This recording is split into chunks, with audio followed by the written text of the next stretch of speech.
out there right now that is scary, and like I look forward to talking more, even if it's just briefly, about how scary some of these things are as we barrel towards worlds. I'm really excited. Yeah. It's a good time to be playing this game. It's I wish, honestly, if it wasn't for my discomfort with Roll20, I'm pretty sure I'd be playing more. But that's a me problem more than it is anything else. So I'll get over it. Yeah. I mean, I don't love it. Yeah, I'm coming around to it. Way it really helps. It's funny how strange things you don't expect to be connections wind up being beneficial.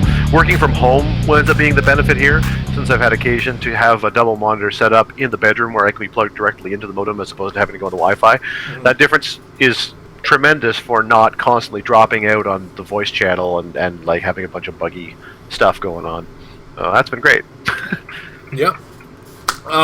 So we're live. I got the beautiful Mr. Tom. Mike is back to work right now, so it's just the two of us today. I'll try to avoid breaking into song, but it might just happen. Just the because two Mike's of not us. here? See, I couldn't stop it. No, I get it now. I was like, Mike's not here. Time for a song. Well, I mean, we have you as well, so anytime we need a song, we have the lovely dulcet tones of Mr. Tom Kerr. I never need much convincing to sing a song. Which is I have the a big real musical thing. theater history. Is the real thing I miss about traveling is our car karaoke to the Lonely Island or whatever's in your CD book. There's no doubt that, and it's funny because people talk, I talk to people a lot about Heroclix that don't know anything about Heroclix, because these days especially, you travel in your life circles with with the people you work with and your family. So no one really knows anything about Heroclix. So when you try to explain, how's that video game going? I'm like, no, it's not a video game. For the umpteenth time, Uncle whomever, it's an in-person game. And one of the things that makes it so fun is the in-person experience, and it's the ephemera of the in-person experience. Playing in person is great, and I do prefer it, but traveling with people, getting to see your friends, and chatting between rounds with your friends in the store and stuff, it's amazing what a part of the experience that is for Heroclix. I can't overstate how much the outside the game element of the in-person experience is the thing that I miss. So yeah. I think that they've done a phenomenal job on Discord and Roll20 at simulating the gameplay experience in a great way. The Rock's made some outstanding strides in online and stuff like that. The thing they'll never truly be able to replace is the experience of being there. So yeah. All right, so we got a lot to talk about today.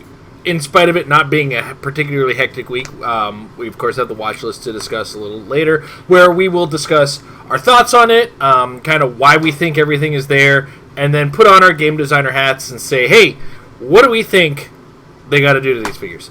So we're going to address that later. But Tom, you had a little bit of action in the way of Winamaps, and you have the inside track on a tournament Emily played on and what's going on out there. So take it away, sir. Sure. Since last week, I did have a chance to play in one more Winamap on last Tuesday. Uh-oh. We may have lost Tom briefly here. Hopefully, we can get him back. What happened here? Oh, what happened? Oh, I'm just... I just clicked something I shouldn't have clicked. I'm dumb that way. Am I still on? Yeah, you're good. You're good. We got your voice back and everything. Alright, good. I played in a non-qualifier Winamap on Tuesday. There were 8 players, so it was the full number, and Lucas, who was judging it as well as participating in it, and he made various motions to make sure that he could do that in a fair way, which is really appreciated. I don't think any of us think that Lucas is going to try to pull one over on us, but I like the fact he goes the extra mile. He was kind enough to let it be run as a Swiss tournament as opposed to straight elimination, so that everybody who wanted to get some practice in could do so. For me, I was really just looking forward to playing a kind of a throwaway fun team, not necessarily non-competitive as such, but not the sort of thing I would seriously consider playing in a tournament that I was, for lack of a better term, maybe taking more seriously. So I was doing a monster theme team with 2 125-point nulls. I really wanted to see what happened when you throw null at the table, because we've beaten him up on this channel a fair amount, and I don't think that he could go the distance in a major tournament still. But I wonder, like, if you just get the right matchups, and you have a couple of them at 125 points, could he do some work? So that was the test. It's 2 of him, 2 Wendigos at 15 points apiece, and 2 Moloids. So it's basically just 125 or like 250 point matching teams slammed together, and sort of deployed that way too, since you'd have the Wendigos moving up, carrying the Nulls on opposite sides of the board, so neither one can exactly be cornered, and then the Nulls create their obscuring, they move forward. You try to place them so that they could create a pinch point of obscuring, so one could put down obscuring, the other could pop into it, and they could kind of triangulate their attack when they got there. Very straightforward monster team. Very fun. No map bonuses, no special objects, although of course the Nulls start with Twilight Sword. It allows them to go right on the offensive immediately and hope to put your opponent on a bit of a backpedal. So that was the team I played. I had a really good time. I did win the tournament. I will say that I think that probably had more to do with good luck than good management. There's always a little bit of both. I mean, you probably can't just play like complete trash and still win, but you also can't hope to win unless you're rolling well, and sometimes you really, with a team that relies a lot on rollouts and stuff, and that doesn't have a lot of prob backup for the attacks, you've got to get lucky, and that's one other reason I don't think I would trust doing it in a longer tournament, but across 3 rounds, I did get lucky. I'll just say what I played against, since I think it's interesting to see what people are playing. My first round was against Lucas, who I mentioned earlier was also running the event, and he was doing a Spider-Man family team with a double Jason Wingard, who was being brought on that through Spider Pharaoh. Yeah. So Spider Pharaoh brings on the rulers, and 2x Jason Wingards come a callin'. He also had a 1776 there, because it's a near ubiquitous piece at this point. Jane Watson is extremely useful, and a shield agent, so that he could borrow some shield team ability and get a lot of mileage out of that with 2 wild cards on his team. He also had an Iceberg Lounge bonus on there, always appreciated. I love the Iceberg Lounge. And he had a ring of some sort. I don't honestly remember which one it was, because he didn't wind up equipping it in our game, and I wound up just using it as a weapon against him, so I don't think I even really asked when it didn't come into play. But that was the team. And a big part of my victory there was winning map. He actually did have a +1 on me on map bonus, but I just won the roll. Allowed us to go to King's Tomb, which I don't really love as a map, but I love it when it's in the right place, which this was a good example. We got into tight quarters. He had a lot of attacks, and I had a lot of shape change rolls. I probably rolled shape change successfully about 60% of the time. Which, I mean, given it's a 50-50 shape change, that's still above average. And even a 50-50 shape change is as impressive as can be. Add to that the Impervious, and I got a lot of rollouts when I needed them, and I needed them a lot because I missed a lot of attacks. For the first half hour, Lucas and I were practically joking that he couldn't make attacks and I couldn't hit them. But ultimately, that dam did break. He got a couple hits in, but I also got a couple hits in myself, which involved some KOs, so Null can heal back when he KOs. So he got some damage in, and then I got the damage back, and back and forth, and ultimately I'd scored more points when time was called. I doubt I could have gone the distance, but Nulls are hard to take down when the shape change is working, and again, theme of the night, I got pretty lucky when I needed to. Yeah. Second round was against Joe. I don't know how to pronounce his last name. Joe G, who is the man who was the top table at Nationals, and really one of the current luminaries of the online game, and then just of the game in general. I think he's really out there dominating a lot, and he's a really smart player. He was playing a variation of a Vulture build with 2 1776s. There again, Jason Wingard, Vulture plus the arms, Mr. Oz, and Magneto. It's a very tight, exactly 300-point package, and it does what it needs to do. He doesn't have a ton of perplexes. Like, he does have the double Spider-Man perplex and a perplex from a Jason Wingard Pog to try to crank up Vulture a little bit, but he's getting more mileage out of using the arms to try, and doesn't need huge values as long as he can position well and get the placement and get up the map. Not a lot to say about this match, really, insofar as his Vulture. I positioned the rest of my Molods and my Wendigos all far away from each other at the back, so he could just never KO any 2 of them from the same square, or he attack any 2 of them from the same square. So at a certain point, Vulture just ran through my team, just one at a time. KO'd something, charged KO, charged to KO, charged to KO, but couldn't get back to the Nulls because I put too much distance. The Nulls dogpiled his team. I kept trying to hit and missing, and I just rolled until I was eventually able to get some hits, and he couldn't get through all the shape changes, so much like game one. And last game, I just got straight up lucky. I faced Caleb Reddick, another really fantastic player.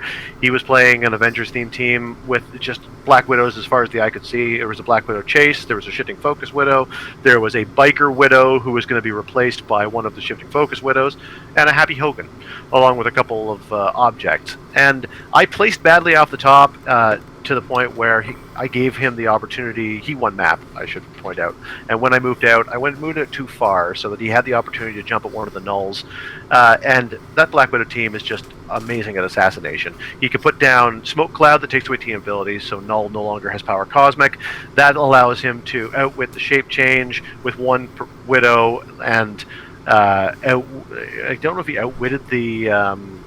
Oh no, he just does penetrating damage. So yeah, he basically comes over. He outwits the shape change. He goes over, deals penetrating damage with Tradecraft Widow, then creates a recruit to poison, then outwits whatever reducer I had left, so that the recruit could just finish me off. And he missed the roll, even though he had 2 probs on at the time. So he needed a 7, rolled like 5, 6, 5. And then I needed a 7 to KO the recruit. Nice thing about the recruit, normally the recruit is incredibly frustrating because of shape change and super senses, but the Twilight Sword cares not for that. So I got it's all black the Necro Sword, sir. Well, thanks. Sorry. How could I get this wrong? Yes, it was all black. Thank you. This ain't no Legend of Zelda, sir. Yeah, fair point. All black cut through the Widow's recruit, which gave me some healing. I dogpiled with the remaining nulls. Started KOing things. Here went a Moloid. There went a Wendigo. Some more damage on a null. There goes another Wendigo. Hey, I thought I used to have a Moloid. Some more damage on a null. He was doing all the right stuff, but was unable to finish. And I got some lucky hits when I needed them to get some more healing. I was then basically in retreat mode when they called time. So give him another 5 minutes. Caleb would have won that game. He just got unlucky at the wrong time. So I won the tournament, and it was a great time. I really had a lot of fun.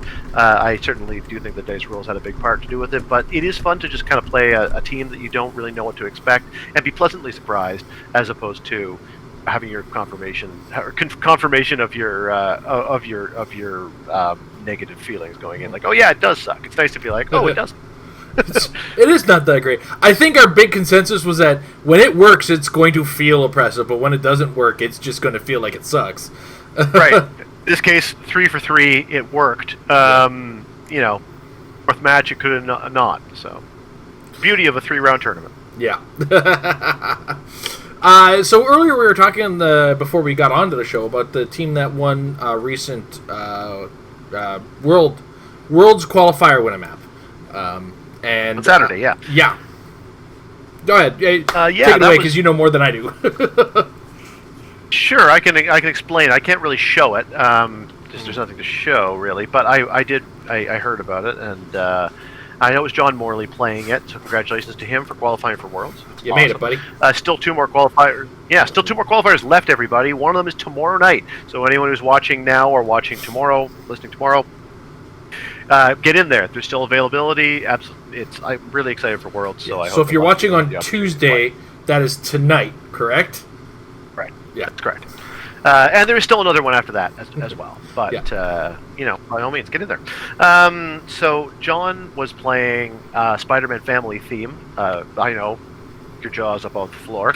How do you put that together in this current era? That's a hard theme team to work with, Tom. Yeah, right? And of course, central to that team was the very famous member of the Spider-Man family, Punisher War Machine. We all associate Punisher War Machine as being a big Spider-Man family piece. He's one of the keynotes of the team. His team was a 90-point Punisher War Machine with 2 1776s. Shocking. A Spider Pharaoh, as well as a Mary Jane Watson and a Magneto. So you've got, there's a ruler being brought in through Magneto. There's, Soldier, I guess, with Punisher War Machine being brought in through 1776. So it's a +6 theme team. Also, very important to that team is the Carnage Symbiote. Because the Carnage Symbiote, we were kind of slagging a little bit. And I still think we were slagging it because there's better options for shape change. Yes. It is an awesome option if you can lots of KOs. Yeah. Because it doesn't give blanket steel energy like the Soul Gem does, but it does mean that whenever you KO something, you get to heal. So it's good if it's going to be on someone who's like KOing a lot, and that's Punisher War Machine. Because for those who haven't put it together yet, let me explain. I wasn't there to see how the team operated, but I have a couple ideas. For one thing, we know that Magneto plus Mary Jane Watson has the ability to disrupt your opponent's light object placement, because the way it works, I think we went over this in the show before, but just in case we didn't, bring it up. yeah, okay. So if you've got Magneto this is the 2x2 Magneto in a place where he can see Mary Jane Watson. Let's pretend that you're starting in a standard map where you start in row 2. You can use Magneto's placement effect to drop Mary Jane into row 3. So you move her 1, so she goes to row 3. And then you use TK, so that takes her to row number 9. Yeah. And all of this obviously works in reverse as well. If you were 24, 23, that goes without saying. So here she is in row 9. She sidesteps, so now she's in row 11. She can create paparazzi within 4 squares, which is as far up as row 15. So paparazzi pop into 15. They can then sidestep up to row 17. And row 18 is the line at which your opponent is as close to their starting area as they can place their objects, because that's 5 away from 23, which would be their starting area. So that's how you can basically get a paparazzi into the row right next to any of their light objects with their sidestep. So if they've got light objects, special objects that they're playing, then the paparazzi, however many he rolls for, or however many Mary Jane generates, is what I mean to say, can sidestep up. They can grab the light object, and then they can take their action to just take an object attack without actually needing to attack anything, and blow up the object right away. And it's all autonomous with the exception of Magneto. So it only costs you 1 action. So even in the double 1776 era, now I guess I should actually clarify, it depends on where your opponent 1776 is, because if your opponent 1776 is in their front row, it'll be within 6 of the paparazzi, so it may consume more actions in that scenario. Yeah, but you might take a second action on the move that gets them up there. Yeah. Well, you may take a second for in the object action that the paparazzi would. Yeah. But I guess the point I'm driving towards is, without 1776, it's only 1 action. Even with them, you can at least get 1, if not more, off. And that is a great little trick for getting rid of your opponent's objects.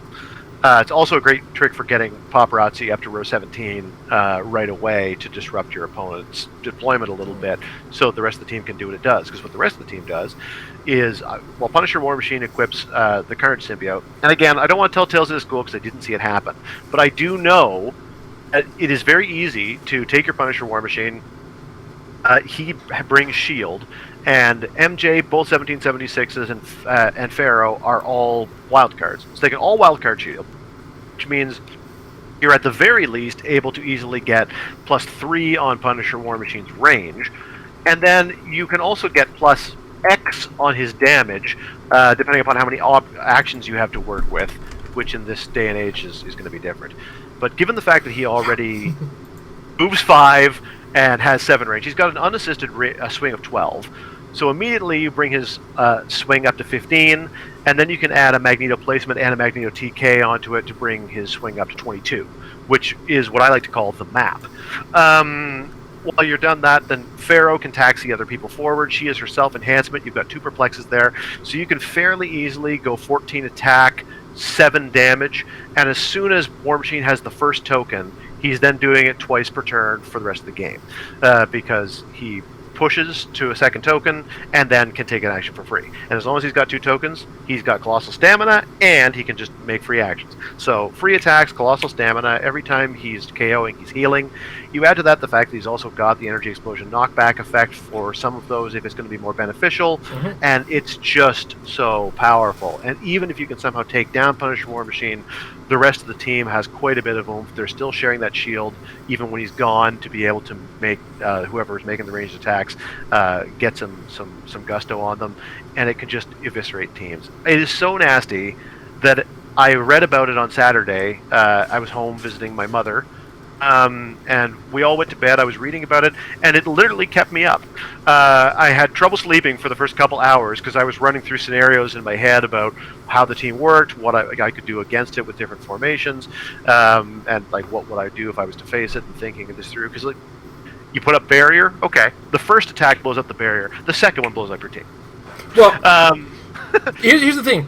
You have to take a colossal stamina action because the free is make an attack, right? So and destroying a wall is not an attack. So you do have to push first in order to blow up the wall, and then the second one will be your free. Not to take away from what you're saying. You're correct. No, you're absolutely right. You're absolutely right. And it's also a good note that if anyone out there wants to net deck it, it's good to keep that in mind because that free is in fact an attack. You can't use it to clear barriers. Yeah. It's just really, really good, and it kind of scared me, so I thought it was worth mentioning. Well, it sounds like thoughts on that team. Barf. This metagame is getting insane.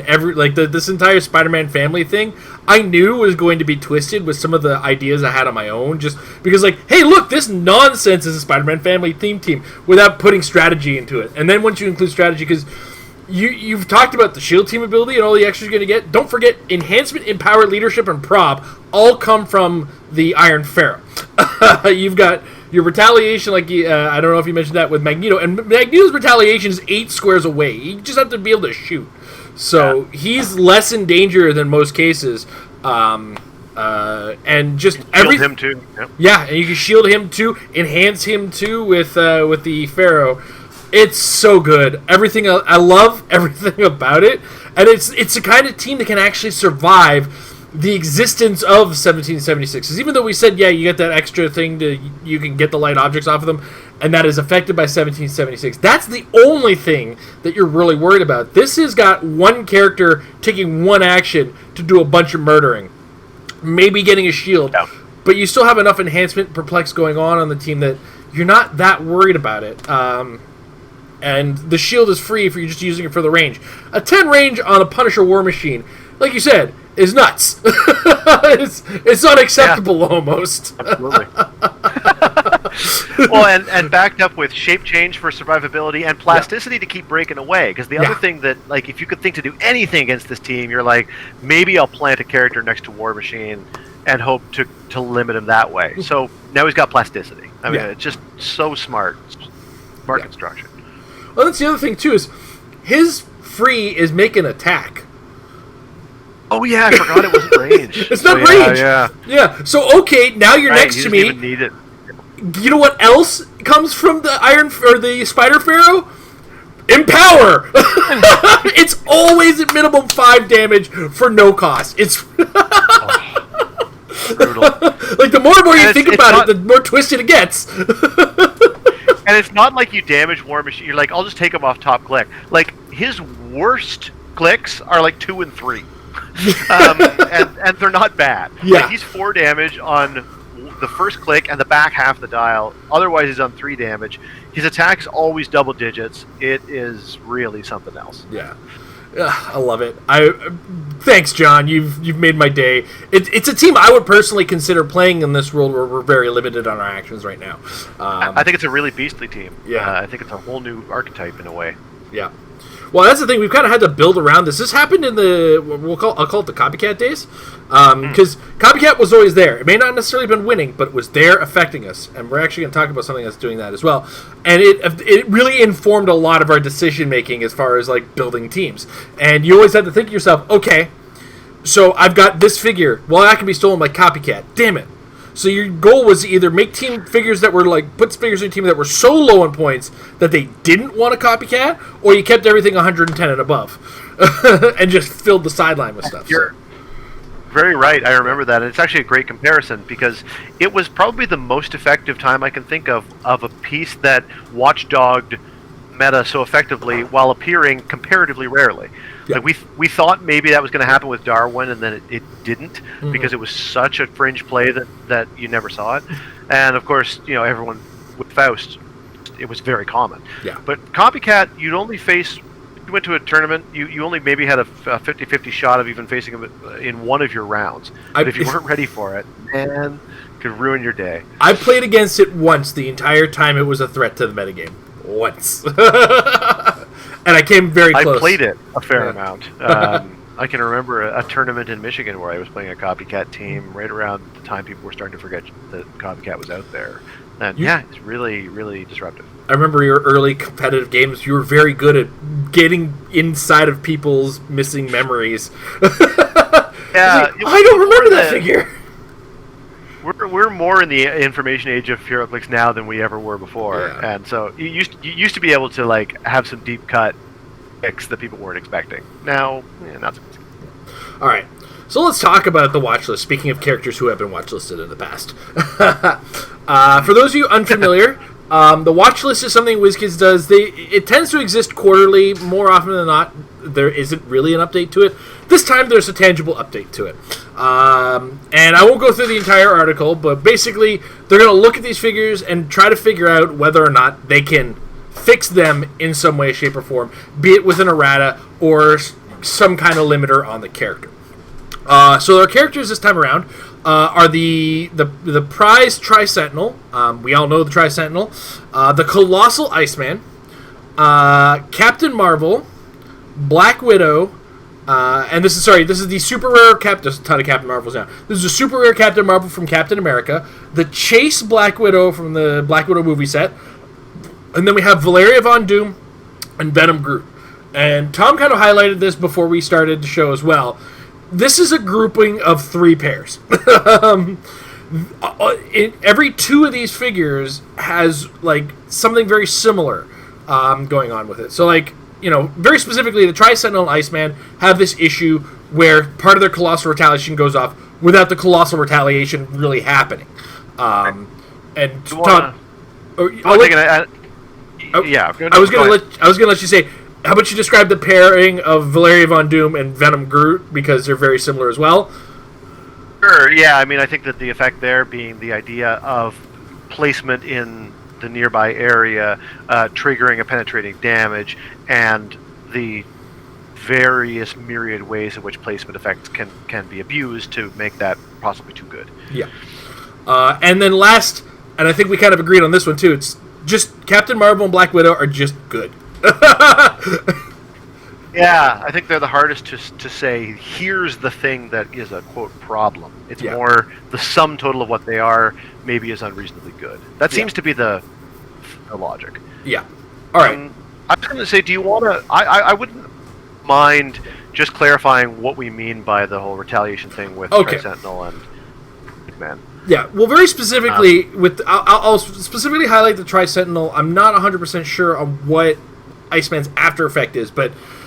So Tri-Sentinel, the way he's worded, is your Colossal Retaliation is place it next to... basically, not verbatim, but it reads out, you place it next where it can make a pulse wave to the offending character that you're allowed to retaliate on, and then make a pulse wave, and then after that, after the resolution of all of that, every piece of blocking terrain within 3 squares. This is kind of the important part. After resolutions, you take every piece of blocking terrain that's within 3 squares of the Tri-Sentinel, and you blow it up. And the Tri-Sentinel also has the added bonus of whenever somebody's adjacent to any of that blocking terrain, they take a penetrating damage.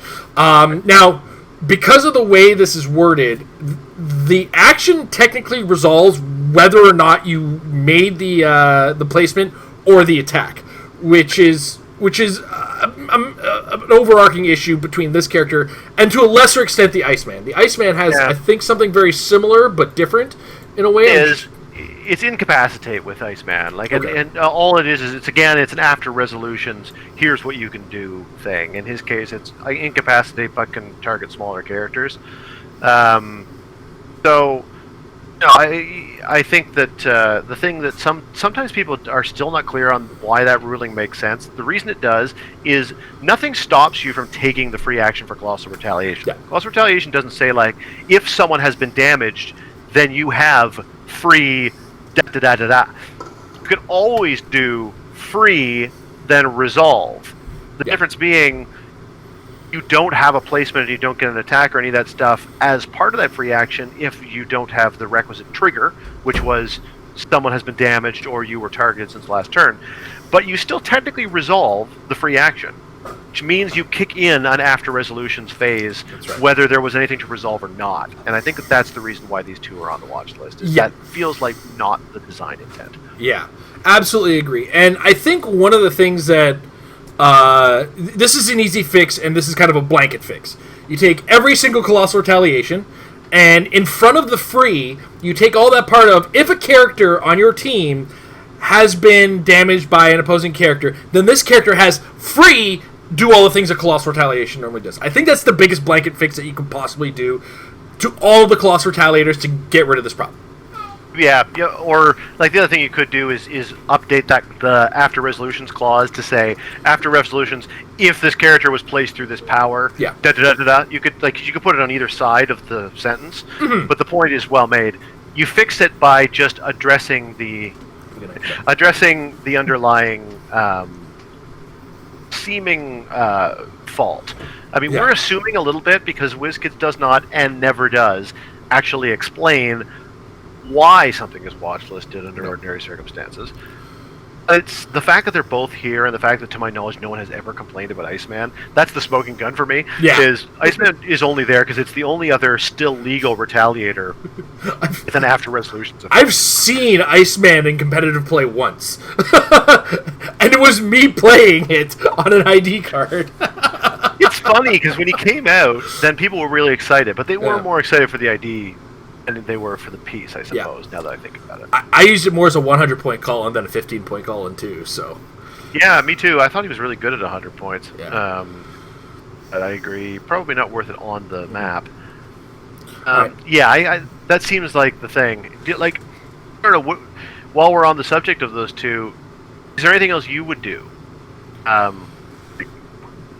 Beyond that, honestly, I think this is the most blanketed fix and the most obvious one. I don't think we need to go past it, to be honest. The Tri-Sentinel's on its way out. The Iceman might have another year of staying power. I'm not sure how, because it was introduced at Worlds the year it came out.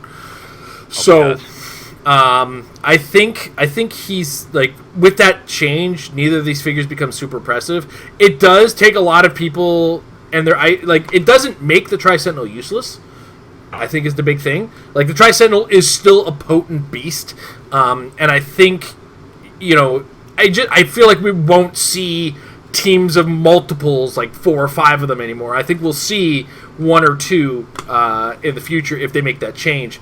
I don't think they need to go too much past, because anything past that is overkill, I think.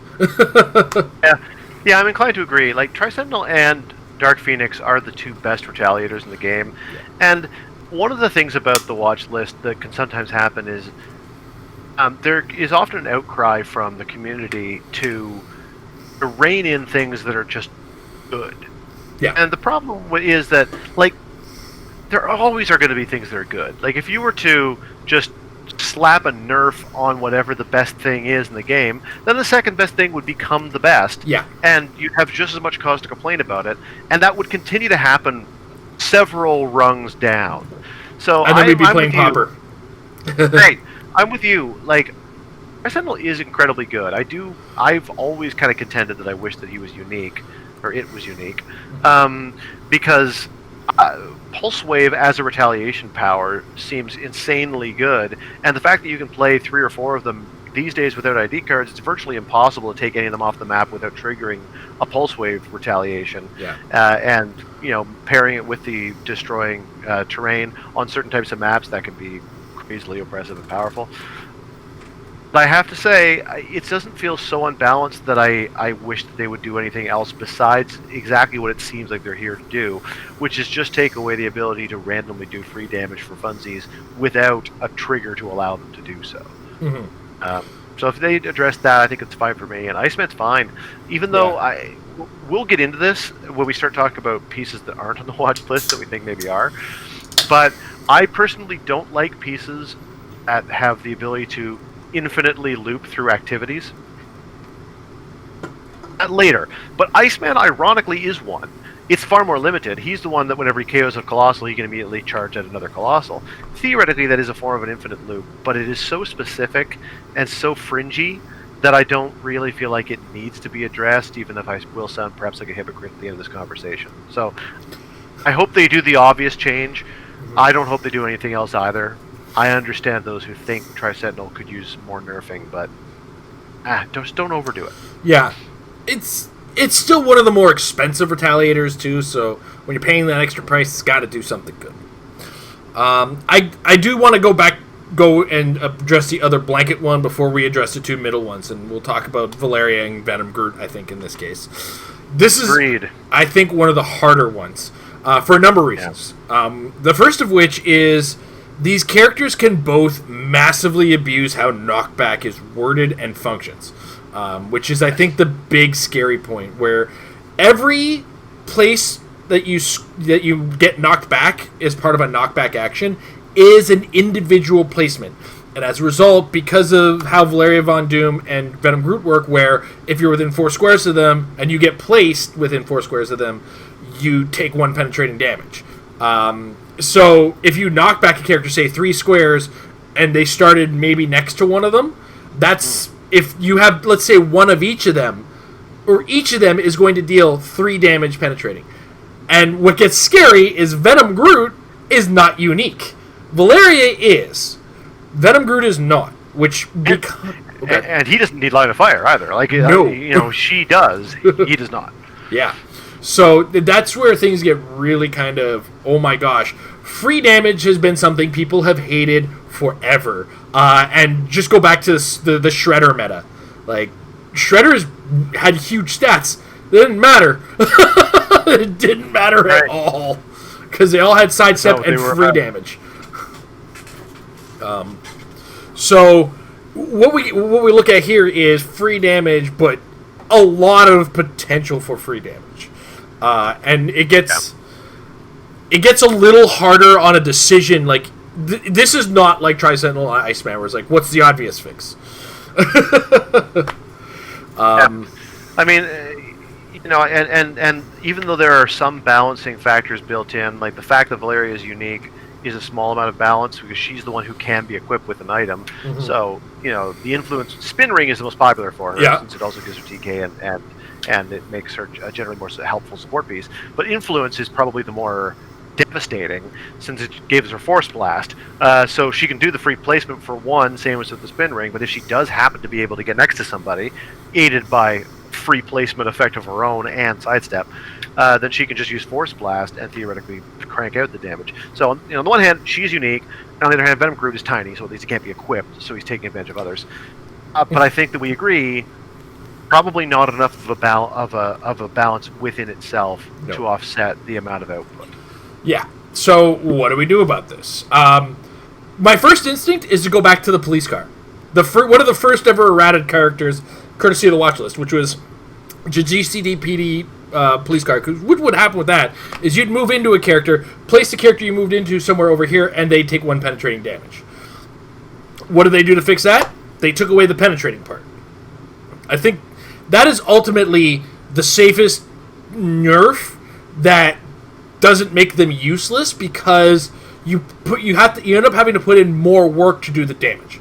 And I think it would actually increase the value because we had a conversation, like we had a bit of a hit and miss on what's the character, Karnak, the most recent Karnak, who took away protected outwit and had outwit himself. He gains a little bit of value if you have to start doing some work to do the damage to characters, I think, or characters along those lines. Outwit, you have to do more work, I think, is the key to where I'm going with this. So taking away the penetrating damage portion of it just goes that exception. Now, one of the things I do have to look at is I think the original design intent may have been, oh, you want to place your Colossal Retaliator near me? Take a penetrating damage track, because they all have toughness. And it's all attached to a stop click. So that does lose that, unfortunately. So my first instinct is to take it away as penetrating damage. What about you, Tom? Yeah, I mean, I kind of go two ways, right? I think you nailed the nail on the head with your first statement, which knockback seems like the biggest smoking gun problem. just because of the whole input in, input out result. There are lots of knockback effects in this game, notwithstanding a standard power that's just straight up what it does, and a bunch of other powers where it comes as an addendum to what they do. And then there's lots of special effects and other things that allow for knockback. And it is so the stacking is so overwhelming that it could go the route, as I think they have done before, even if I can't think of a specific example, of watchlisting the figure but not addressing the figure, but maybe addressing the rule. I don't exactly know how they would choose to use their phraseology, and I'm fine for them to configure their own phraseology. But if knockback could be set up in such a way that it basically functions as one placement effect, as opposed to a distinct placement every time they move, that would go a long way. So that one direction they could go would be that, just to rein in the extremity of knockback. The other direction they could go, maybe simpler as a fix, in my opinion anyway, would be to make it a once per turn effect.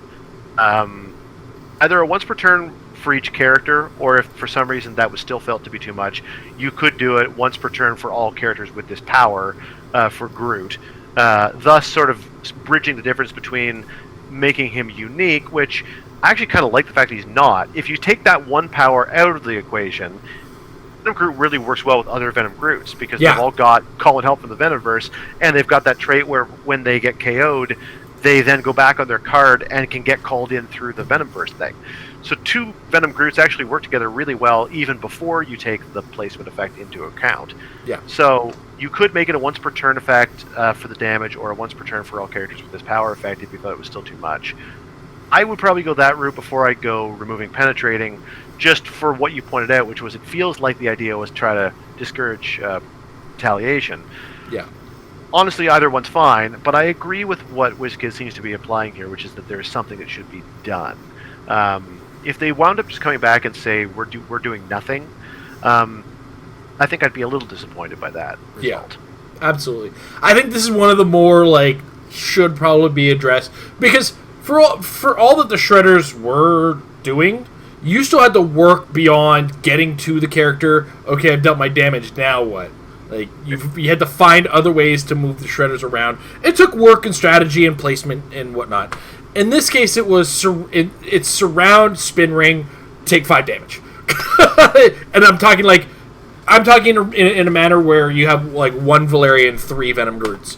I may or may not have 3 Venom Groots in my collection right now. I'm neither going to confirm nor deny.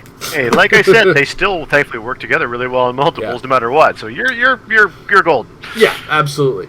So that from the ones that have the kind of obvious blankets to the next two, which is the super rare Captain Marvel and the Black Widow. I think each of these was going to need to be addressed individually.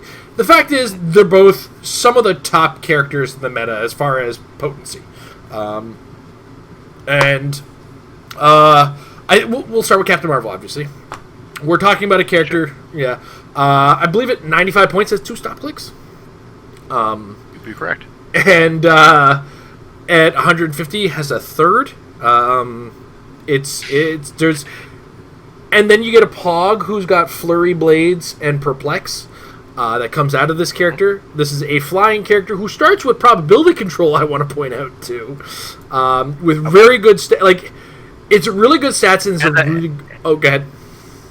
Here's another free penetrating effect as well. It's yes. kind of the trifecta of her is, she's got the penetrating damage, she's got a quasi-shredder-like effect, she's got extreme survivability thanks to the stop clicks, and she's got the Pog generation. Mm-hmm. I don't think any of those things individually are broken, but for 95 points, getting all 3 with her own very impressive stats and major keywords, she's just really good. Mm-hmm. Also, got to add on top of that, the assembled Avengers. If anybody ever remembers to use those powers, most frequently uttered words in my store are, I forgot about assembled Bolts and Masters, as it is. But True. Putting that aside, I was clearly joking. This is just what you call solid value. So what do you do to this character? Tom, what's your first instinct? Well, I'm really trying to wrap my head around whether there isn't another underlying logic to why it's here. The other thing that it has in common with Black Widow is that they're both pieces that can theoretically move their entire movement or get carried across the board, then generate something that makes an attack. So it's a variation of attack after taxi, which normally they're very careful about. It's not that no one has it, but it is rare. And so maybe it's too much. I have to admit, I don't think I would do anything to Captain Marvel. I don't think Captain Marvel's good enough that it requires something. It's my first instinct too. I'm on your page, and every so often, every watch list has this one character who doesn't get it. It started with Brother Voodoo. Proxima Midnight was the second one. It happens where it's like, we looked at it. What can we do? Vulture got through. I'm. If you had to change anything, I would say make the action to create Chewie a power action rather than a free action, because it would address the whole move your entire movement, then create a flurrying, perplexing Blades character. Like, that's a really good bystander, good enough that I don't think it's unreasonable to expect it to be a power action. Honestly, I wouldn't do it. I would do that if you said to me, we must change this character. Yeah, but, gun to my head. Gun to my head, that would be my call. I don't want them to, though. I think that she's really good. If you change her, again, she'll just take a step down, and then something else will be really good. Yeah. Look shocked.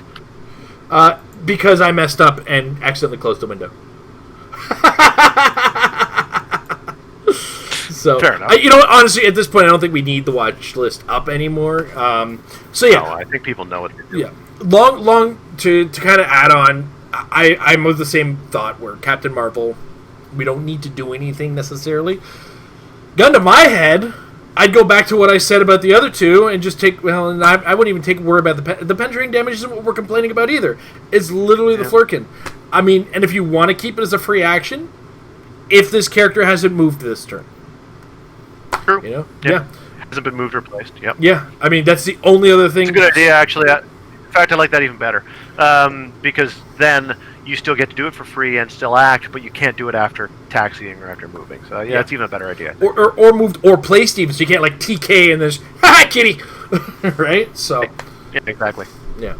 Now, on to Black Widow, which, again, we run into the issue of what do you do? What does Black Widow do as a whole package? A lot. You have the 6 tokens that you get from her, the tradecraft tokens.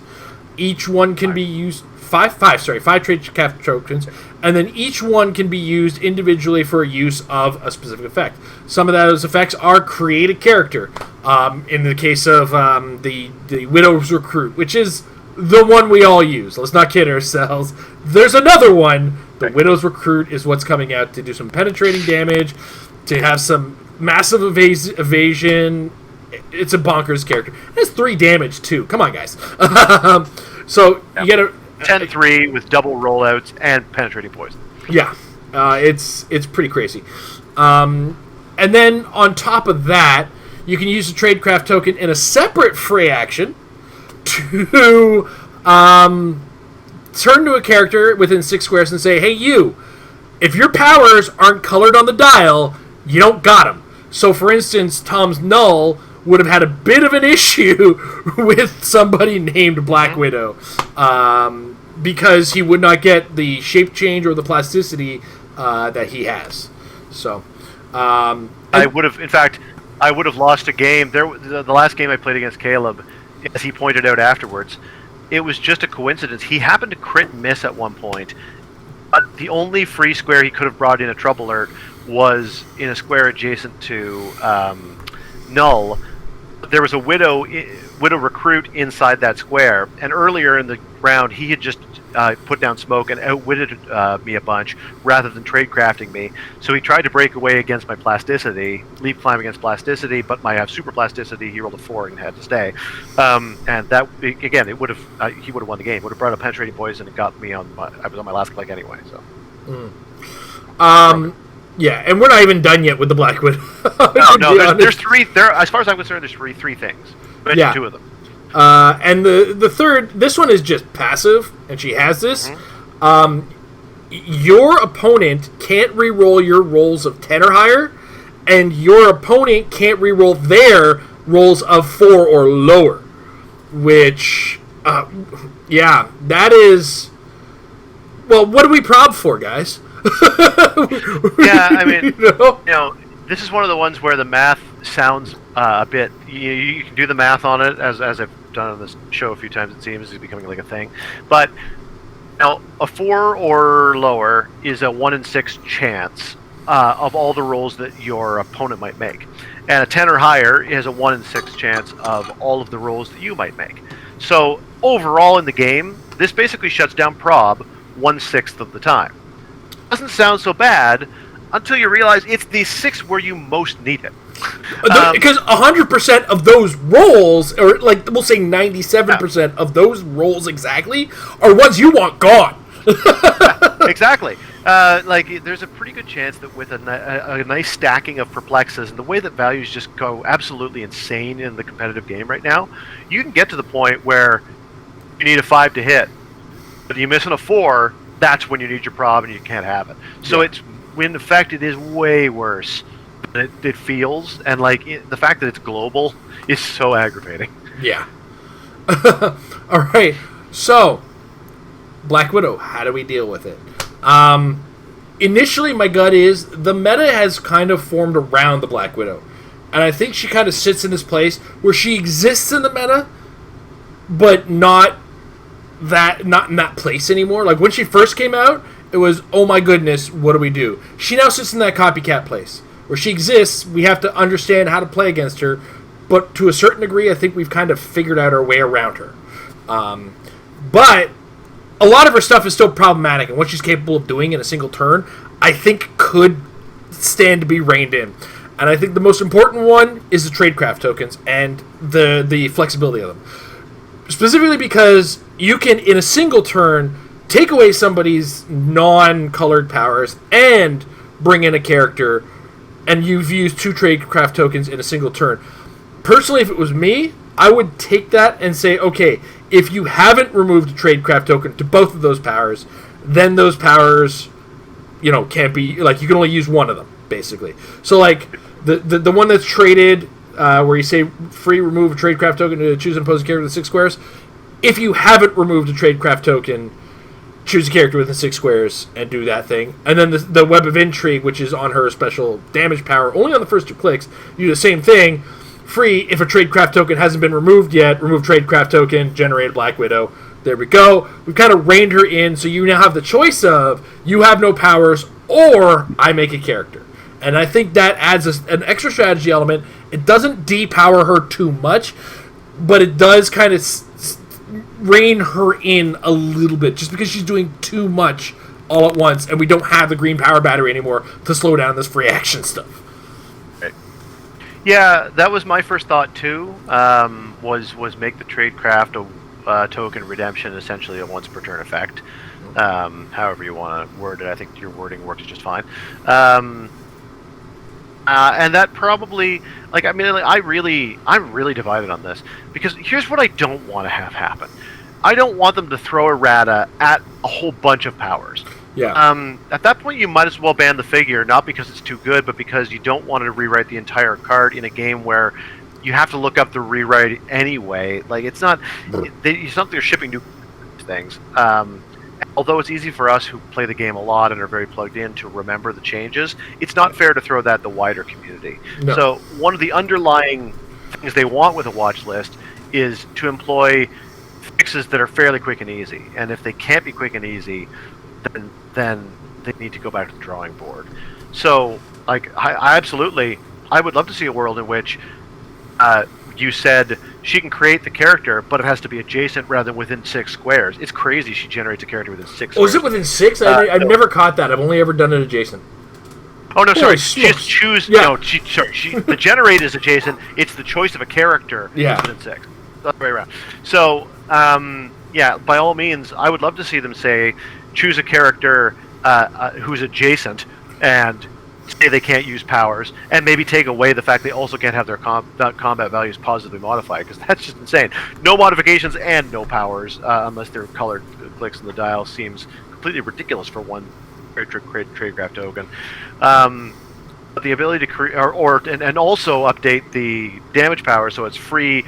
Create a Widow's Initiative or a Widow's Recruit. This, character can't be given costed actions this turn. I'd love them to add that clause, and then I would love them to also say that no probs within 6 squares. So at least it's kind of or within her range. So I would love to just make many changes, but I think that's not cool. And so that's Superman Legion of Superheroes. Let's make a blanket change, and I think yours is probably the best suggestion, is rein in the ability to stack your tradecraft effects. Frankly, I don't think it would actually decrease her playability as much as some people might think, because she is crazy good. And again, with the ability to be combined with that other Widow who can put down smoke to take away your team abilities, so that is a great way of getting rid of Quintessence, getting rid of Power Cosmic. Then she's outwitting you anyway. She doesn't need to be using both her tradecraft things. You can get by with one. Yeah, I look at it in the way it's not she. If you take right now, she is driving a street racing car with 3 cans of NOS in the back. All I'm saying is dial it down to 1 can of NOS, please. It's a 15-second race. Give me a break. Also, I would not be disappointed if they didn't change her either. Because I think she's right at the very top end. She's one of the most playable figures in the game right now, and I think she does still see a lot of play. That is a bit distinct from the Copycat example. Is at least Copycat rarely was seen at the top of lists, but we talked about the Nationals final was a Vulture Jason team versus a Vulture Jason team, but 3 teams went undefeated into day 2 of Nationals, and the top placing team was Caleb's Black Widow team. It's out there, and so she is absolutely getting a lot of play. She's really good. If they didn't change her, I would understand why. Yeah, but if they do, then I hope it's simple. Yeah, the Captain Widow and the Black Widow, I think, sit in that space where they're kind of safe. They're good, but I don't think they're errata worthy necessarily. Not everything. It's like you said early on. If we errated everything that was just good, this game would be boring. Because think about all the things you want to use that are good, and all the things we said are good but not quite good enough. There's a lot of good stuff in the game. Everybody wants to use what's good when it comes to competitive play. So, that's where I think those 2 figures are really having the biggest effect. I personally think that the Tri-Sentinel Iceman kind of issue is confusing for new players and in-depth understanding of the rules. And then again, Agreed. Just that bad feeling to get placed 1 square with a spin ring, and watch Venom Groots in multiples along with a Valeria just chew through a dial. I think there's a bad feel moments. One force blast, and you've taken 12 damage. Yeah, none of that feels good. Now is our favorite part of the watch list. What did they miss, Tom?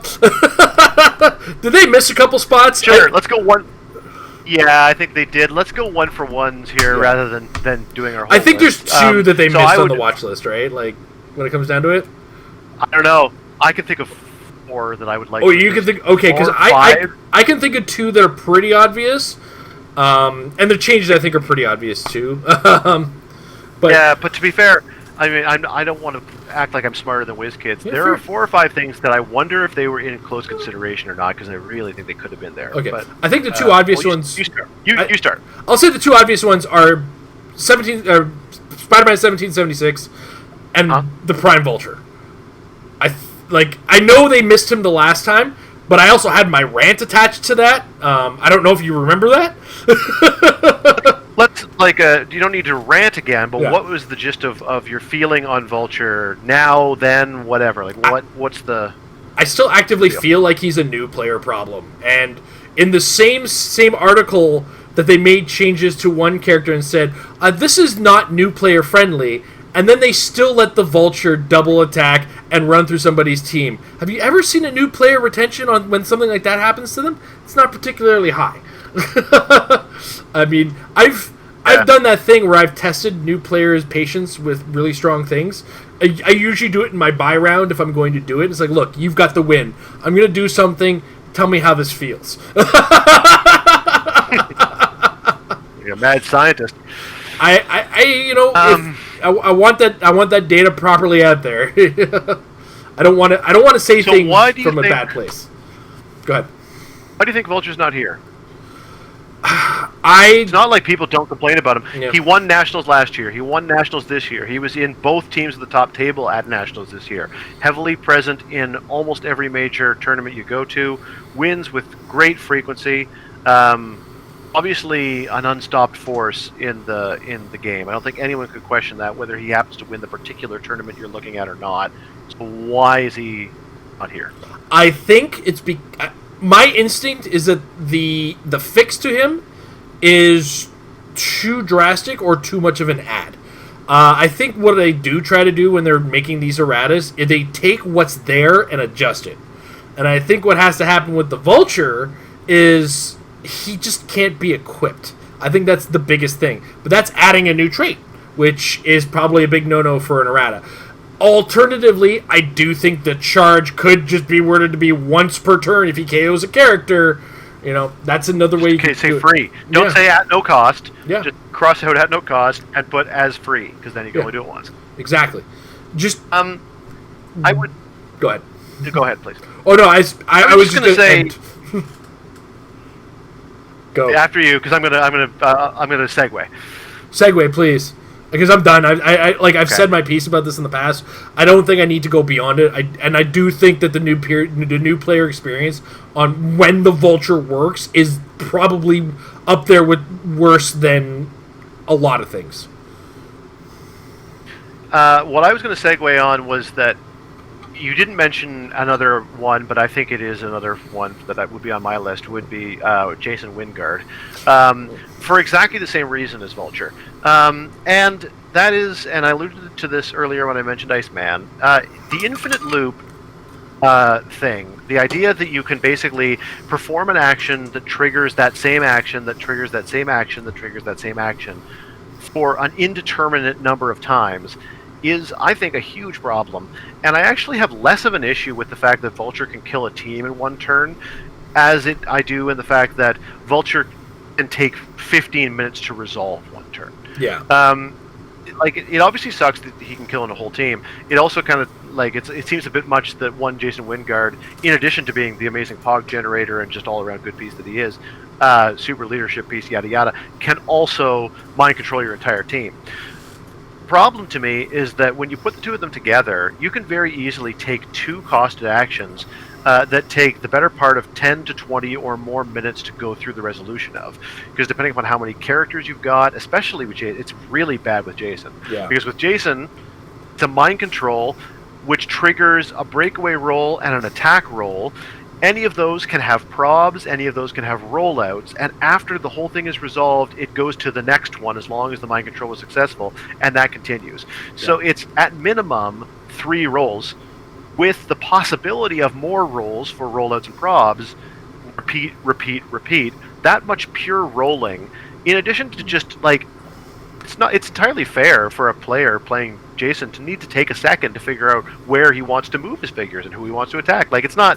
It's not like as soon as you play Jason, suddenly it's incumbent upon you to play at 100 miles an hour. That's the problem. A reasonable person taking a reasonable amount of time to mind control 8 different characters and make decisions on what to do with all 8 of those mind controls for the cost of one action will take several minutes to do it. And infinite loops basically kill the game clock. So that's the reason I would want them watch listed. Maybe even more so than the potency of the output, which is also a problem, is just the drain. Yeah. So much drain. That is a good point, and I didn't actively think about that because I've never been an enemy of the clock myself. Right.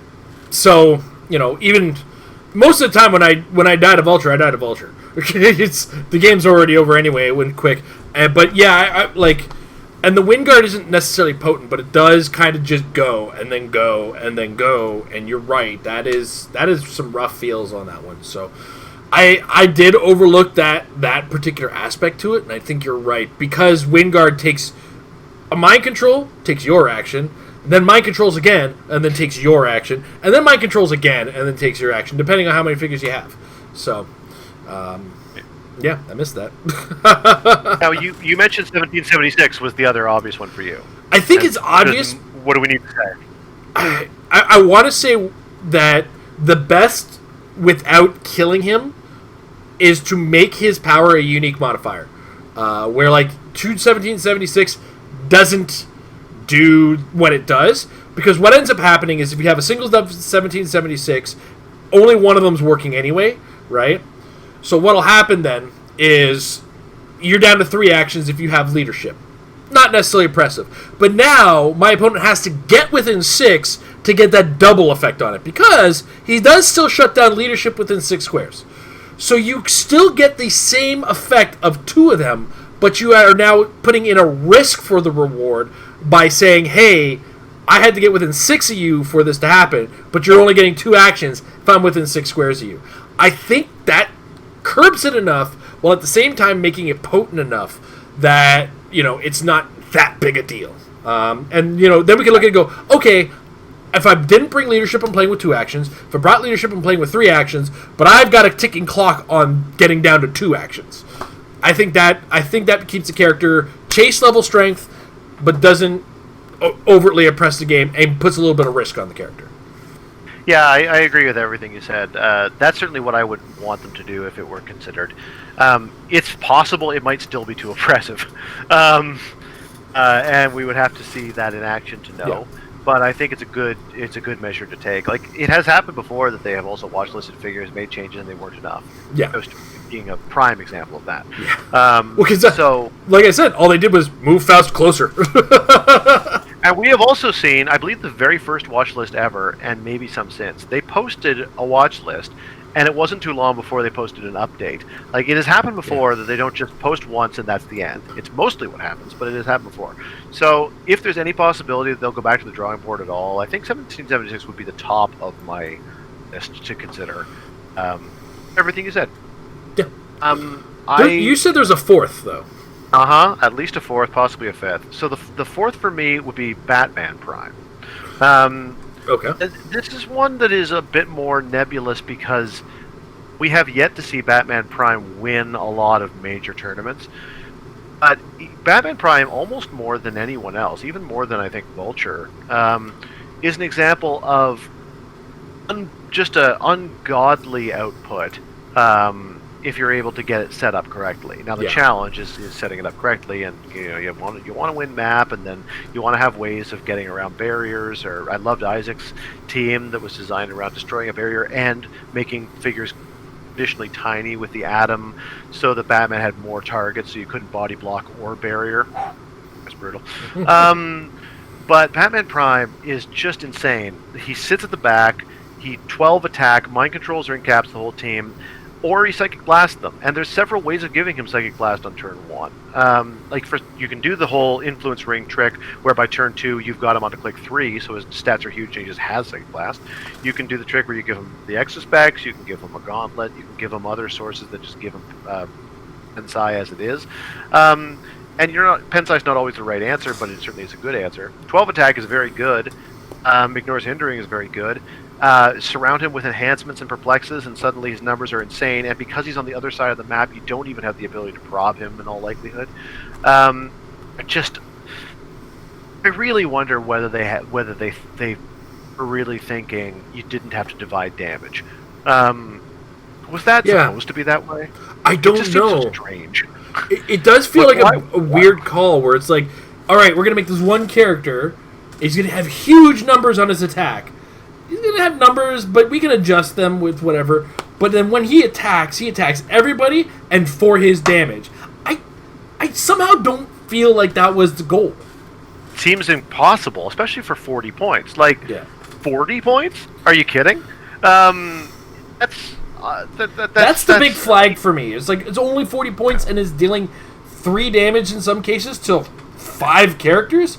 Well, that's 15 damage. As if mind controlling your entire team isn't enough either, and you also gain a Wingard-esque game stalling effect when he's mind controlling an entire team from the opposite side of the map and doing it every turn with Colossal Stamina. So, again, I put him into the category with Captain Marvel and with Black Widow, where it's not that he's been on a bunch of teams that have won a bunch of major events, but he's so powerful that I think it's worth considering, is this too powerful? Because I think it is. And at least I'd be interested to know what conversation was had. We'll never know, but it'd be cool to know. Yeah. The only other piece I was going to mention, only because we were talking about this with Joe. I was a guest on Jay's podcast this week, talking about our recent Window maps. That's the JSA Clix podcast. And Joe was on, and he mentioned Wolverine as one that he thinks should be addressed. Because Wolverine does basically have a never give up point, never die effect. It's situational. It requires that you have other Fantastic Four members. But as long as you do, will never give up points, never die, and always be coming back to life. And Joe thought that was too oppressive. That one is a fringe one for me because I don't think it yet has been shown. Not enough people have done enough with it, even to the point of any of the other ones we've mentioned. Mm-hmm. A little bit of field experience has to be a part of this. I have definitely played him, and I've played against him. I've seen it. I think a lot of people have some anecdotal evidence, but it hasn't been posting big results at tournaments yet. Nor has it been on a lot of the teams that are. In fact, it's not even that much of a fixture on the Fantastic Four teams that are winning. So, to me, it's a fringe call, but I definitely would strongly consider keeping an eye on it, whether it's this watch list or the next one. I haven't tried them on the new players yet, that's for sure, but I can see it being a bit of a feel bad, for sure. I definitely keep him on the edge of the watch list, just in case he does do some damage, perhaps kind of throw him on there.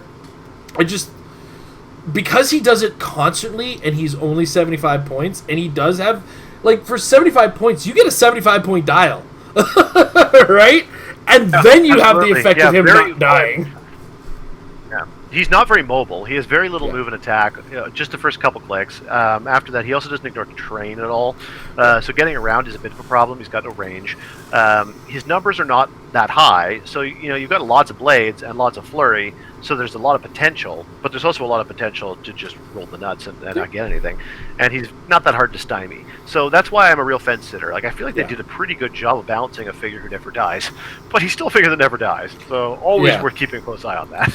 It is a frustrating thing because to go back to other games just briefly, there are feel bad strategies that just exist, and you kind of tolerate the existence of.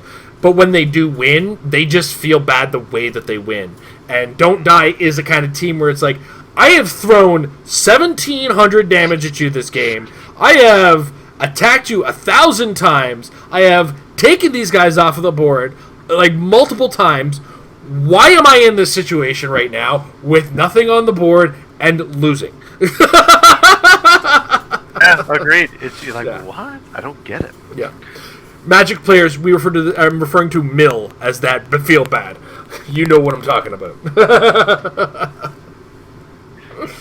That being said, I'm not that disappointed in the watch list. I have to be honest. I was, resigned to the feeling that we might just never get one, and the game is balancing itself a little bit, as it always does, to the point where the biggest problem right this minute, as of 10:43 on September 28th, the biggest problem feels like 1776, and he's not even in the conversation. Yeah. So if the watch list doesn't even have what I think is the top one or two major culprits, then they can do whatever they want with it, I think, and I'll be okay with it. Yeah.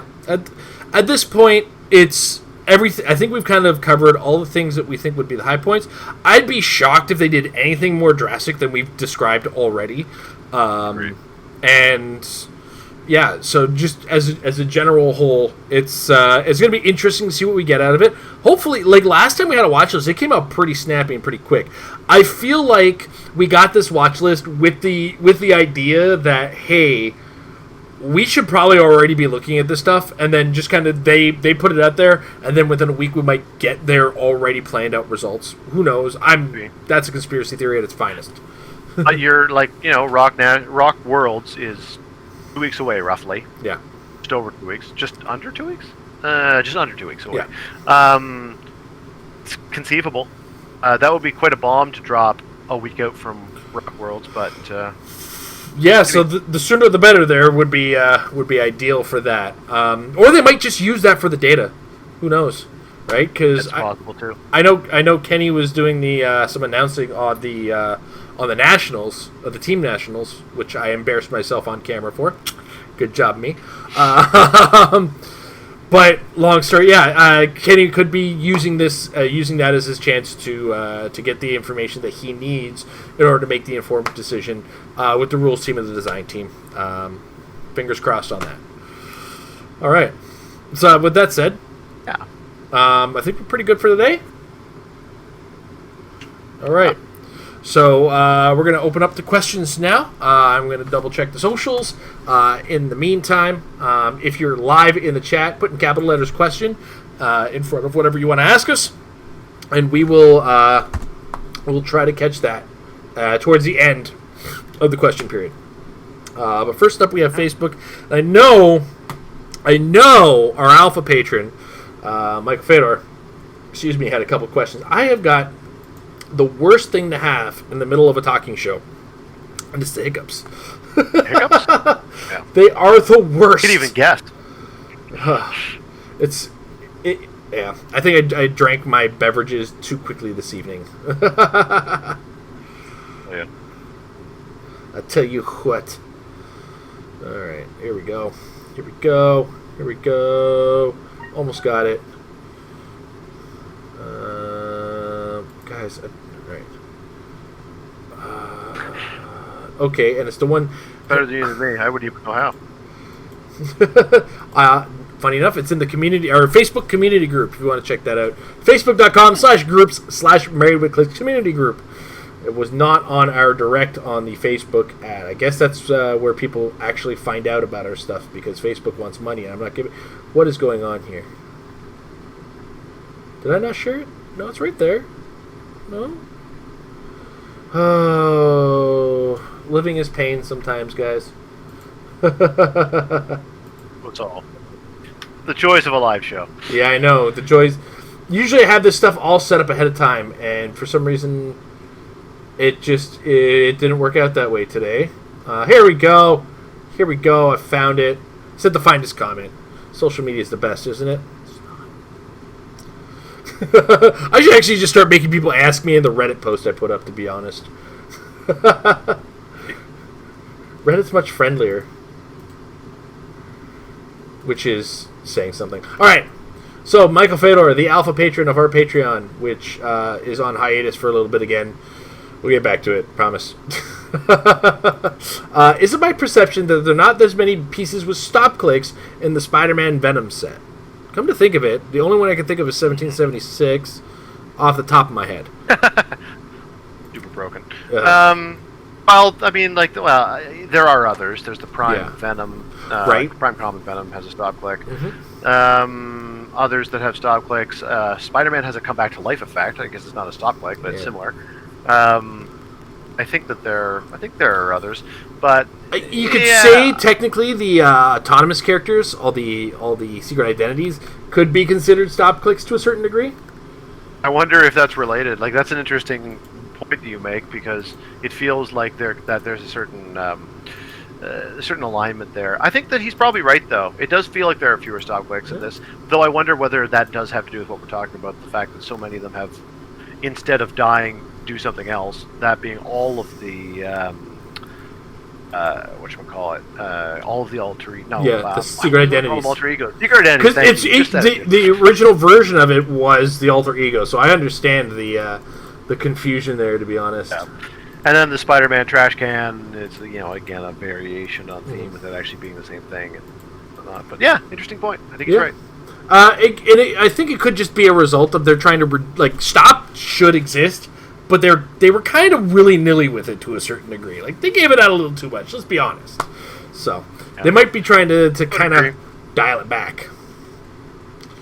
They err on the side of lower points in the set a little bit too. Mm-hmm. It's also just this could just be my imagination speaking, but it's a Spider-Man set, and I just don't feel like a lot of Spider-Man characters are the sorts of characters that tend to warrant stop click. No offense to Spider-Man fans, but I just don't think any version of any Goblin ever has deserved a stop click. And like Prowler and Black Cat, like these kids don't need stop clicks. these lousy kids don't need no stop clicks. They got plenty. It's true though. Like they're flippy dudes, and they don't need it. And if they put a stop click on a Rey Mysterio Heroclix, I will be very upset. Just thinking of the first flippy dude I could think of. I can believe it. All right. Next up, though, Mr. Fedor does want to know, what is your favorite point total build for a Heroclix game? So, like, when you come into come into a game, what is your favorite number of points to build around? Obviously, for the show, we almost completely focus on the 300-point modern age build. I think that's a given. I want to just exclude 300. Like, I feel like my answer is 300 because my mind is there 90% of the time. If we want to step out of 300, let's take it out. Personally, I sit between two, and it's actually 500 and 400. 500 lets you bring the beefiest of beef, while 400 lets you kind of play in that 300-point realm, but allows you to bring a little bit more meat. Where, in a 500-point game, Darkside can be part of my team, and I can, spend 75 points on a guy who might just end up being prob that game. That's fine, right? But I kind of sit between those two for, just when I step out of 300, that's kind of where I want to be. I don't want to build a 1,000-point game. I played a 1,000-point game once. It was the dumbest thing I've ever done in my life. Don't do it unless you have an afternoon to yourself and your opponent. Tom? Yeah, that's why my answer would actually be 200 points, 3 actions. I know that's very specific, but I really prefer a game that pushes the point total down without pushing the action total down, so that you are encouraged to kind of build on a lower average priced figure in order to really fully utilize your actions, but in a smaller environment. I kind of like the battle of the wimps. So that's my personal favorite. I think it's a unique challenge. Way back in the pre-card era, there was one tournament that store that I used to frequent ran. I'm not even kidding. It was 100 points, and you had to have at least 2 characters on your team. Sounds fun to me. That's a very casual kind of bang around tournament. Mm-hmm. Like you wouldn't want to do that too often because a lot of your collection would never get played. Yeah. But for every now and again for fun, that to me sounds fun. Yeah. And to kind of date this, the team that won was a con artist and a unique light crawler. That does indeed date it, but no. Yeah, I can't remember what I built but I think I built like a three figure team because I'm dumb. Because back then you needed to make your leadership roll to get that extra action. It was like, what am I doing with my life? Mind you, back then there were a lot of figures in the 20 and under point bracket that were legal and playable, so it was a little more flexible. And it kind of is now, but there was a period in between where there was very, very. Yeah, I do gotta say, when a judge gets creative with builds like that, I get excited. It's when they say, okay, it's a 100-point build, but you got to bring a character sheet, and when you bring the character sheet, this character, you know what I'm talking about. Like when they overdo it, or it's like, just let me play Heroclix in stupid ways. That's fine, but I'm here to play Heroclix, not your made-up board game. Nothing. Couldn't put it better myself. Yeah, nothing against board game designers, but you know where to keep it. You keep it at home. All right. The first question we have, Liquid Alex. The team. So he wants to know about your null team. I think he might have missed your full-blown description. So what was the contents of the team? What is it? Yeah. Okay, so there were 2 nulls, each at 125 points apiece. They both start with the all black, the Necro Sword. All black. Thank you. 2x 125 nulls. That they start with the all black, the Necro Sword without paying for it. So that's 250 points so far. You add 2 Wendigos at 15 points apiece. You're now at 280 points, and 2 10-point Moloids, which are 10 points apiece, as I just said. So you basically have your double Wendigos, they're very good. Double Nulls, they're very good. 2 Moloids are very nice together because they can carry each other up thanks to Underworld. One can sidestep carrying the other, then the other can sidestep carrying the first. They have Empower. That's all you need to say for 10 points. Pretty good. Yeah. I like it. I'm not going to lie. I like Monster. I don't know why. Survives well with only 2 actions per turn. It's less held down than some because it's 2 big temples. Because you got a lot of free actions coming from a lot of guys. In theory, I mean, once you can get wounded tokens out, if you can, then you can sidestep with the Wendigos and stuff. And of course, the obscuring terrain is free. For the most part, it's the 2 tentpoles doing all the work, and then the Moloids are sidestepping until they either die or get in position to use enhance or empower. Mm-hmm. Quite possibly my new favorite username to say coming from the chat, Mopey Hornet wants to know, would Venom Thor be a viable summon for Venom Doctor Strange? Venom Thor was the one from What If I remember correctly, right? Can't even remember, but yeah, I think you're right. I think he was What If. Can you do equal points? Venom Thor was 90. Okay, it's equal or less. Yeah, okay, you're good. Yeah. It is equal or less, yeah. So then, I think hard answer in Golden Age. Question. If you're playing a 90-point Venom Doctor Strange, you're playing in a Golden Age tournament anyway, because you're using the Venom Thor, because he's Golden Age. Yes. He does have running shot with an 11 attack, 4 damage. It's poison, but there's nobody going to have the tender. Pulls people next to him. I wouldn't think the poison would. Well, if he doesn't use running shot, he could use it because he could get called. He could get summoned, make an immediate attack, and then tendril pull them and poison. Yeah, and I'm sure whoever Venom Doctor Strange attacked is within range. Yeah. Fringy, but I suppose it's fine. I don't remember. I have a very good ability to forget things that are pre-modern, so I don't really know how to compare that in the overall mosaic of Venom options. But it's not bad. It's just not great because he doesn't come out doing anything special. Like that poison's not penetrating, and he doesn't have precision strike or pulse wave or energy explosion or any of the powers you associate with Thor. His range is low. So he's okay at best in a lot of ways. But I mean, ultimately, it's a win more considering how the call and help from the Venomverse works, because Venom Doctor Strange has to hit somebody in the first place.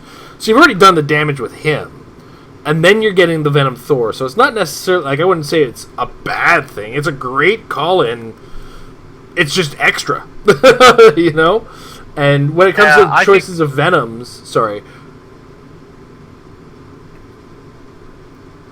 I was saying, when you comes to the choices of Venoms, you're very limited in what Venom Doctor Strange can really call even at his 90-point value. Like right now, you have Venom Groot, Venom Ghost Spider, Venom the Prime, and then the common Venom, which is just kind of disappointment. Then we move into Earth X in the chases. There's several in Earth X. Venom Black Panther would be one of my best calls. You immediately get an winner. Yeah, Venom Black Panther is a good call. You get Charge Blades in an outwit as well. And then, never mind. Venom Rocket Groot's not an option. Venom Spider-Man is a good call. Because he can attack a lot, can't he? Oh no, he's only got a... Sorry, I for some reason thought he had traded Flurry or something. I am incorrect. Blade's Claws, when he uses it in the D6, was a 5 or 6. After resolutions, move up to his speed and then make a close attack target another character. That's what he did. Okay, yeah. So if it works, it works. All of those I think are better. Yeah. Not that I dislike Thor. I just, I think that some of the ones from Earth X are better. It's Black Panther is the first one that comes to my mind. Yeah. It's just a shame Venom Iron Man and Venom Rocket, just to continue the pressure of damage from from range would be awesome. Yeah, choices, but you can't. No, there's just too many points. Yeah, shucks. All right, double check chat one more time. Oh yeah, here we go. Neo Shazam wants to know, what Heroclix sets do you think will come out in 2021? This is pure speculation and guessing. Oh, okay, great. So, well, okay. Let's narrow down. What's the one DC set we're gonna get? Yeah, who knows now? I'm calling here Justice League Odyssey. Is that a thing? It's a Comic Amber's reading, so. I mean, I don't know. You're right. We see DC sets so infrequently. It is increasingly difficult to, and had the opportunity to make an Elseworld set and they kind of botched it. It was not great. Never was What If. No. So I don't know. I wish I had a good answer, but I'm just not enough of a DC guy. I'm a DC Heroclix guy more than I am a DC Comics guy. I'm Um, going to step off I of was Oh, go ahead. Go. I was going to say Legion of Superheroes, because it was pointed out to us a few weeks ago that it really feels like it's been a long time. Yes. And it would be nice to get some injection into that. They tend to be able to make Legion of Superhero characters on the medium to low point cost side. Like they're all tend to have their flight ring or whatever. But if you made that a very straightforward power, they don't all have to be super. Like it's funny because there's a real range of powers within the Legion characters, but because there is a range, I like it when you get to do that, as opposed to a set that's like, here are all the peons and here are all the tent poles. Legion can really have a nice little combination of the above, and that would be fun. I get to look into Justice League Odyssey because I think that's a space-based comic, so it might have some of that stuff. I'm going to go wishlist you on this one, though. There is one DC series I have kind of stepped into recently, and it's the Black Label. And it's just kind of like darker, edgier books right now, I guess you could call them. I've started the Hellblazer one. I accidentally started the Question one backwards because I picked up a book because they're bigger books. Like I don't have them handy, but they like first instinct they don't look like a comic book. They're a little actually wider and taller, so you get more to the page. But anyway, the Hellblazer Constantine book has been interesting, and there's a question series that I'm going to look into as well. That seems pretty solid. But what do you think we'll get from Marvel? What's acting in Marvel that is up for grabs? Me, the obvious answer is continuing new Fantastic Four content. Yeah.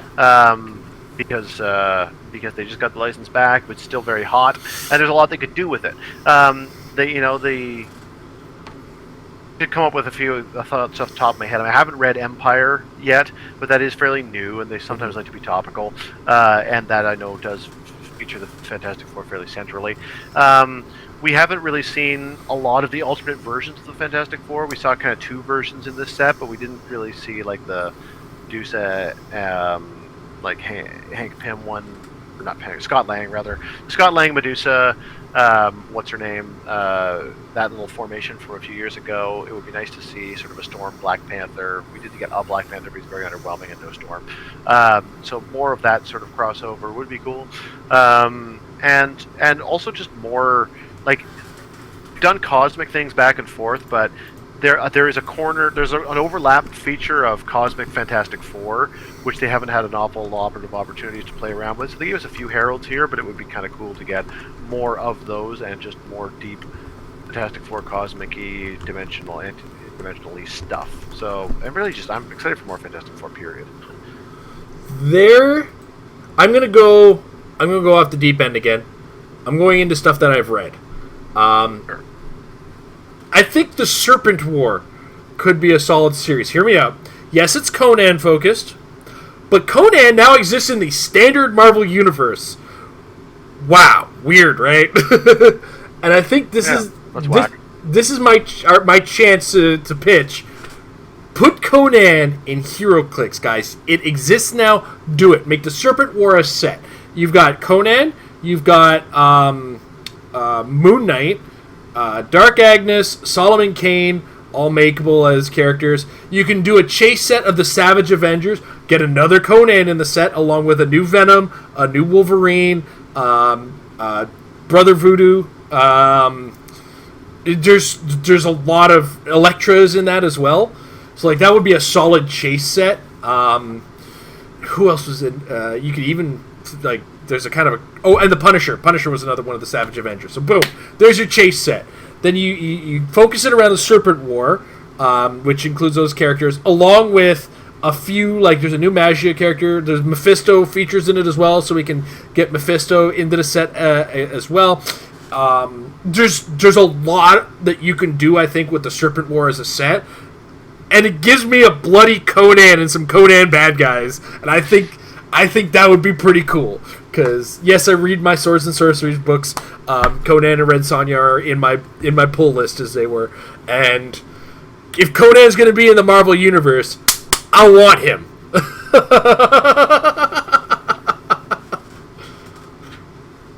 I don't know what else. Like, it's funny how well they've managed to do a lot of my favorite stuff. And now they're kind of going back to like cycling through things. So I mean, I'll be excited for anything, but I'm not specifically hungry for anything. That's an interesting place to be in. I mean, that I think is the hungriest I am for anything. Anything else, I'll just play and accept. Like whatever they give me, I've just got num. I'll consume the Heroclix. That's how we are. Like, what's kind of interesting to me, they don't do a lot of like. There are a lot of silly characters in comics, especially like silly villains that we haven't seen in 20 years, like Slide and Turner D Century and things. Like, it would be fun to see them have some fun with some of the sillier, fringier pieces that are outside the context of just more Deadpool, because it feels like Deadpool is the only setting around which they ever decide to have a little bit of fun and have jokes. I have a good answer. I finally thought of a good answer, because I was thinking Marvel DC, Marvel DC, Marvel DC. Undead Series 2 is what I want to see in 2021. I love it. That's my answer. Undead 2. Oh, I would kill for... that was a weird one, because it was just nowhere to be found. I guess Canada was the only ones that sold it? I don't know. I feel like it. No, I feel like it sold well. Is the point? Like, they didn't produce a lot. It sold. I think I could be wrong, but I feel like they didn't produce a lot, and it sold well. I don't know why they couldn't do it. They have the ability to kind of. It's their own property to some extent. Like, it's all either public domain figures or just like non-character based figures. They've proven in that Undead Series 1, and now with like the Iron Man chases, now the Spider-Man chases, like, they can come up with some neat, fun ideas around a theme without having to have a source material to draw from. They've really been hitting it out of the park in the last several sets, involving small, recurring sort of mini themes within sets that make it really fun to play within itself and to build teams around it moving forward. So all of these give me a lot of confidence, and I just love Undead stuff. We're rolling into my favorite month of the year here. I think that would be great. Please give us more Undead. Just when you make the Ghost of George Washington guys, Ixnay on the action A's, removal A. Very true. A couple suggestions in there for the boys and Spawn and Hellboy. I mean, I would love a new Hellboy set. I love me some Hellboy. The boys. I don't want to. Heroclix the right place. I don't know. Exactly. I mean, Kick-Ass. They kind of showed up in. Homelander though would be something special. By Star Trek Deep Space Nine, but I don't think very many people would. So. Yeah, I mean, I think Star Trek Deep Space Nine should have come out the way that the Next Generation stuff came out. So that's my thoughts on the matter. But I said it. My original pitch was, hey, WizKids, do it like this and do nothing else. And they did it wrong. Honestly, more of their own stuff would be generally what I'd like to see, period. I know that like, it seems like a fun thing to me, because I think we're going to get plenty of licensed properties. I don't think there's any fear that we're not going to be getting Marvel and DC stuff anytime soon. We know what pays the bills. So I think it'd be fun every now and again for them to inject us with other things that don't need to be adaptations of things I've seen before, but let the designers have a little bit of fun with things that they maybe are interested in. Dip into video games again. Yeah, or just like, again, like, do your own thing. Make come up with your own little universe and then make it. Too often, what companies will tend to do, like, I like other board games and stuff like that, and I look at things like Sentinels of the Multiverse is a card game, and it's a fun little co-op, semi-co-op card game. But all they basically do is build heroes that feel like near proxies of 4-color comics. And they do that a lot in other licensed or non-licensed gaming things, where they say, here's our superhero team, and there's very little substance to them. Right. To me, I feel like WizKids, when they've been given the opportunity to roll with a zombie Abe Lincoln or a Spider-Man 1776, they are more imaginative and those simple things I'm talking about. So I'd like to see what else they could do, given the opportunity to just have their own fun. Let's never forget that this game is built off of the system that built Mage Knight. And Mage Knight has basically this game without the grids, initially. And then we had Mage Knight Heroclix show up, but they made the mistake of not making them modern. If they would have made those modern, off the shelves they would have gone. So, they're like you're saying, they're capable of some creative, awesome stuff. You just got to let us play with it. Yeah. True. That's the key, I think. That's the key. All right. I guess that's about it for the night. Tom, thank you very much for joining us. Everybody who's watching us live and in the archives, we appreciate you guys. Check out our sponsors over at MajesticCCG.com. Your one-stop for all things Heroclix. It's a great place where great minds of the game just share their information. It's also a great place to pick up on what's winning. So check it out, MajesticCCG.com. And if you're looking for that little bit of extra brain power, check out the Apex Insiders. That's where they put some of the the better articles from the better players. So it's worth the cost of entry, and they've been with us since the beginning. So thank you guys over at Majestics. But with that, like Tom was saying, Team Worlds is around the corner. There's a watch list going on, so things might change. When those things change, if you're still playing using those characters, get those characters on the table and try some games, because that's some practice, and practice will make your teams better. Have a good night, everybody.